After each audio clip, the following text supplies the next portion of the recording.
Good morning, Coach Heimerman. So we have a big week this week, and we have two meets. We have Texas State, and we also have the Texas Relays.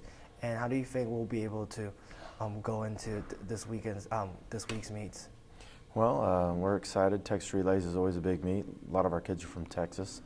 And it's probably one of the biggest meets other than conference, or I guess the regionals, or what they call the first round. So we're really excited to take our squad over there. We have a few kids that didn't make it in to Texas Relays that we felt that they should be there. They're ranked very high in conference, so those will be the ones going over to Texas State, which they host a meet at the same time. So it'll just be a fun weekend, or I should say almost week, because we leave on Wednesday. But just looking, hopefully we'll have some good weather. We got a lot of rain coming in, and hopefully it pushes through before we start the meet.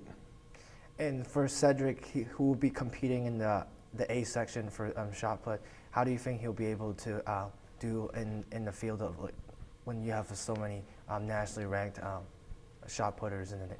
Well, hopefully he'll just get in there and compete.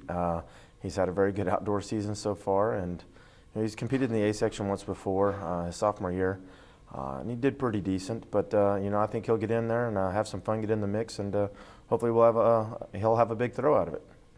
And for our athletes that competed last weekend, we had 5 sprinters competing in the UT Arlington Bobby Lane Invitational. And what do you think? How do you think their performance were this past weekend? Well, I mean, they did really well. Micah opened up with I think a 10:26 with a legal wind in the 100, and I think you ran a PR in the 200. And the wind was a little high, which was kind of I almost questioned it, but it was their meet. They said it was 3.8, but it's good marks by him, Tredarius Carr, Kiev, Henry, and Michael Magruder. They all had some great times, and it's a good indication for hopefully this week at Texas they'll step up on that stage and throw out some better times. I mean, it'll be exciting. And so, how did this past weekend's meet serve as like a momentum, kind of morale booster for the athletes who are competing this week? I think more so for Micah, just letting him know that he's healthy. He's been nursing that hamstring injury since indoor conference, and he ran just a 4x1 in the 2 at TCU. Had great performances, and he hadn't done the 100 yet, in which we opened him up in that 100, and 10:26. You can't complain with that. But I think they just know that they can go and they can run. They've put in the hard work. They just got to go and execute. We're working on some starts with them. You got to have a good start, and you can't be hesitant. I think that's what Kiev did at UTA, but he can't do that. He'll be running at Texas State, but this should be a fun week. Those guys are all primed and ready to go, so it should be a fun weekend.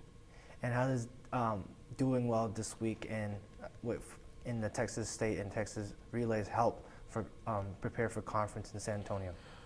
Well, we have multiple days. We'll have a lot of kids running on Friday. Hopefully we'll have some compete on Saturday. All the finals are on Saturday in the running events. So most of our kids will do multiple events at conference, so this kind of a little prelude and set them up to what we hopefully will see in conference. But these kids will get to see competition from all around the country, and it kind of it'll be a measuring stick, let's say, for where we're at regionally and hopefully nationally, and they'll get out there and compete. I mean, I know this group. They don't care where we go and who they run against. They'll go out there and compete and get after it, and it should be a fun time again. Thank you very much, Coach Heimerman. Thank you.